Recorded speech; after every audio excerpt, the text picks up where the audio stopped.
बेटे practice assignment 6 का question number 11, 12 और 13 यहाँ पर हम लोग डिस्कस करेंगे। क्वेश्चन नंबर 11 में बोला जा रहा है how many gram of calcium tungsten oxide would contain the same mass of tungsten that is present in 569 gram of iron tungsten oxide. Right, means हमारे पास दो ऑक्साइड हैं, एक आयरन और टंगस्टन का ऑक्साइड है FeWO4, राइट, और दूसरा हमारे पास जो ऑक्साइड है वो कैल्शियम टंगस्टन ऑक्साइड, राइट। ये दो ऑक्साइड हमारे पास हैं। क्वेश्चन में ये बोला जा रहा है कि आयरन टंगस्टन ऑक्साइड जो है इसका 569 ग्राम है, 569 ग्राम। इस 569 ग्राम आयरन का जो ऑक्साइड, आयरन टंगस्टन का जो ऑक्साइड है, इसमें जितना टंगस्टन है उतना ही टंगस्टन अगर कैल्शियम टंगस्टन ऑक्साइड में हो तो इसका मास क्या होगा, राइट।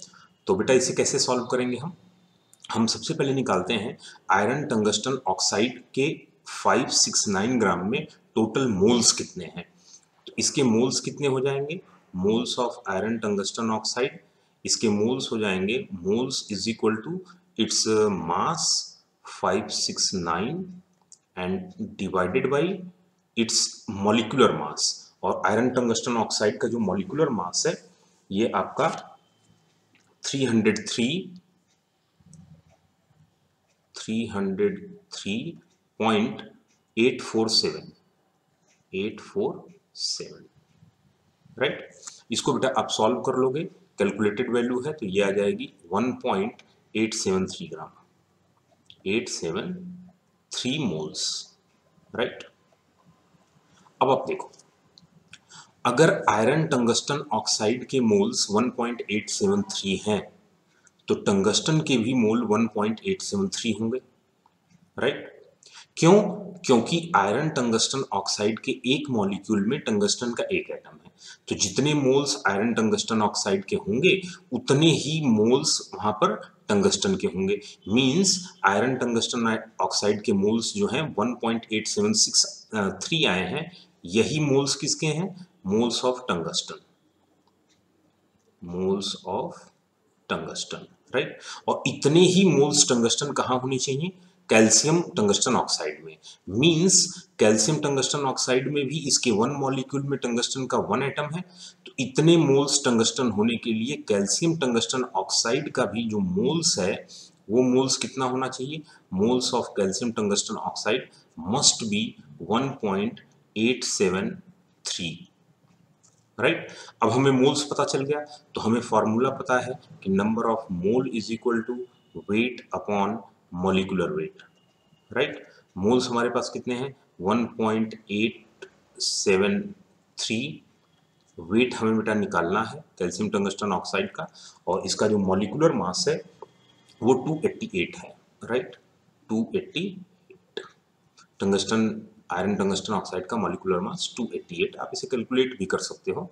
आयरन का 40 होता है, उसके बाद टंगस्टन का 184 है, क्वेश्चन में दिया गया है, और ऑक्सीजन का 16 × 4, राइट, तो 64 हो गया।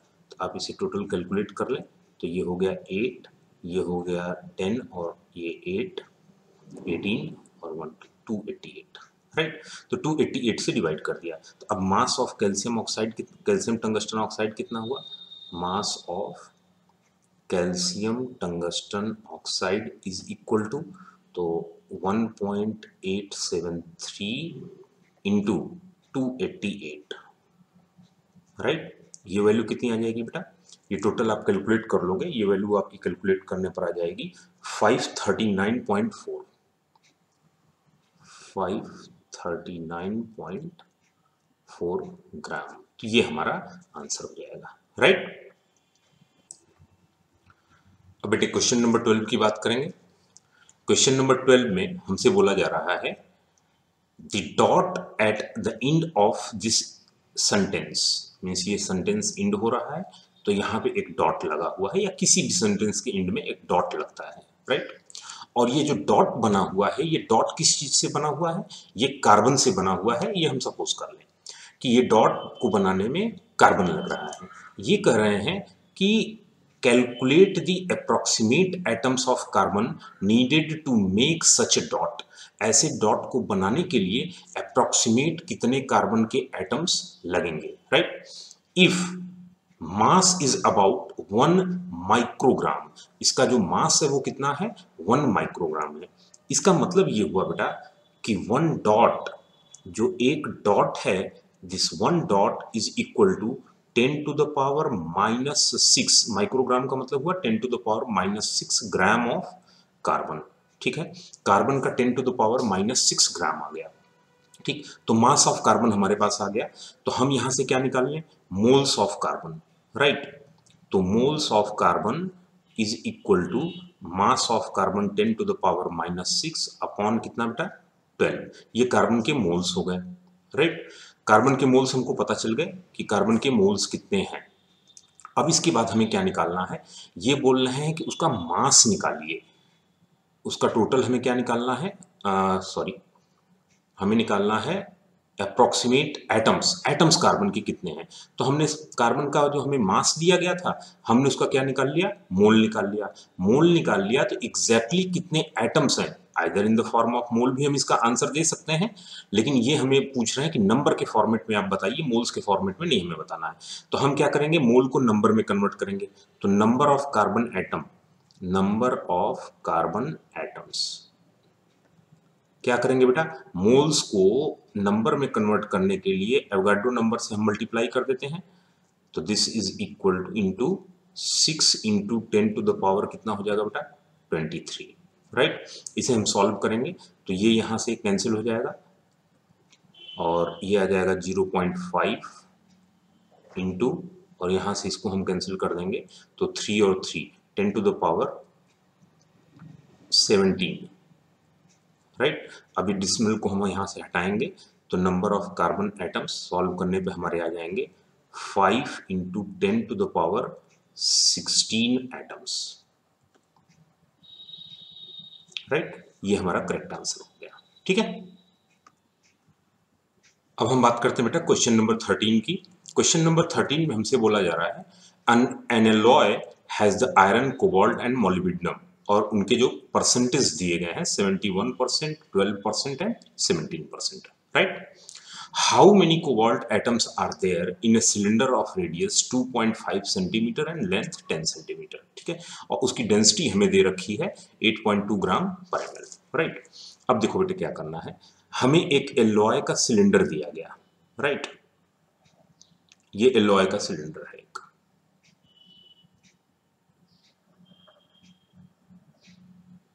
क्या बोला जा रहा है? इसका जो रेडियस है वो कितना है? 2.5 सेंटीमीटर, 2.5 सेंटीमीटर, राइट? इसकी जो लेंथ है पूरी, वो लेंथ कितनी है? 10 सेंटीमीटर। तो सबसे पहला काम क्या करना है हमको? हमको वॉल्यूम ऑफ जो एलॉय का हमको एक सिलेंडर दिया गया है उसको वॉल्यूम निकाल देते हैं। तो वॉल्यूम इक्वल टू क्या होगा? पाई आर स्क्वायर। ये इस क्रॉस सेक्शन का एरिया हो गया और इनटू उसकी पूरी लेंथ, राइट? Into length. ये कितना आ जाएगा बेटा? पाई की वैल्यू आ जाएगी 3.14 इंटू आर स्क्वायर का मतलब 2.5 इंटू 2.5, पाई आर स्क्वायर हो गया, और एल की वैल्यू कितनी हो गई? 10, राइट? इस पूरे को हम सॉल्व करेंगे तो ये जो पूरा सॉल्व होगा इसकी वैल्यू आ जाएगी 196.25, 196.25 सेंटीमीटर क्यूब, राइट? ये इसका वॉल्यूम आ गया। वॉल्यूम पता चल गया, इसकी डेंसिटी दे रखी है। तो सबसे पहले इस एलॉय का जो सिलेंडर है इसका मास निकाल लें। तो मास कितना आएगा बेटा? Mass is equal to volume into density, right? Volume कितना है? 196.25 इंटू डेंसिटी कितनी है? 8.2, राइट? यहां से मास कितना आ जाएगा? यहां से आप कैलकुलेट करोगे तो ये टोटल मास आपका आएगा 1,600 09.25 दिस मच ग्राम। ये हमारा आ गया mass of this alloy, right. अब क्या है बेटा, मास ऑफ एलॉय जब आपका निकल गया तब आप क्या करेंगे, सबसे पहले आप देखो कि इस एलॉय में हमें पहले क्वेश्चन में निकालना क्या है, how many cobalt atoms, cobalt atoms कितने हैं। और यहां पर ये दे रखा है कि ये जो एलॉय है इसमें कोबाल्ट का परसेंटेज कितना है 12, यानी इस टोटल मास का 12% क्या है कोबाल्ट। तो हम कहेंगे मास ऑफ कोबाल्ट कितना हो गया, mass of cobalt is equal to 12% of, यानी 100 में कितना है 12, तो 1 में कितना होगा 12/100। तो ये जो मास है 1609.25, इसमें कितना कोबाल्ट होगा, इस वैल्यू को हम सॉल्व करेंगे। तो सॉल्व करने पर ये हमारी वैल्यू आ रही है 193.11, 193.11 ग्राम, इतने ग्राम कोबाल्ट आ गया, राइट। तो हमें कोबाल्ट का मास पता चल गया। अब हम क्या करेंगे, इसके एटम्स निकालेंगे, या मोल्स ऑफ कोबाल्ट पहले निकाल लें, मोल्स ऑफ कोबाल्ट, कोबाल्ट के मोल्स। तो मोल्स कैसे निकालते हैं, weight upon atomic weight, right. तो ये हो गया 193.11 डिवाइडेड बाई कोबाल्ट का एटॉमिक वेट दे रखा है 58.9, राइट। ये वैल्यू आप सॉल्व करोगे तो ये वैल्यू आ जाएगी 3.28 मोल्स। ये कोबाल्ट के क्या आ गए बेटा, मोल्स आ गए, राइट। अब इसको हम क्या करेंगे, कोबाल्ट के मोल्स आ गए। अगर आंसर मोल्स में दिया हुआ है तब तो आंसर यही हो जाएगा, लेकिन अगर आंसर नंबर में दिया हुआ है तो एटम्स ऑफ कोबाल्ट हम एवोगाड्रो नंबर से मल्टीप्लाई कर देंगे। Atoms of cobalt is equal to 3.28 into 6.02 into 10 to the power कितना 23, राइट। ये टोटल आप मल्टीप्लाई कर देंगे और ये वैल्यू आपकी आ जाएगी 1.975 into 10 to the power 24 atoms, right. तो ये हमारा करेक्ट आंसर हो जाएगा। दोनों फॉर्मेट में हमको आंसर दिया जा सकता है, नंबर ऑफ मोल के फॉर्मेट में दिया जा सकता है या नंबर ऑफ एटम्स के फॉर्मेट में दिया जा सकता है। क्लियर है। तो क्वेश्चंस को आप अच्छे से एक बार देखें, उसको फिर अपने से प्रैक्टिस करें। क्लियर। बाकी कोई प्रॉब्लम हो बेटे तो आप उसको डिस्कस कर सकते हैं। ठीक है, ओके बेटा।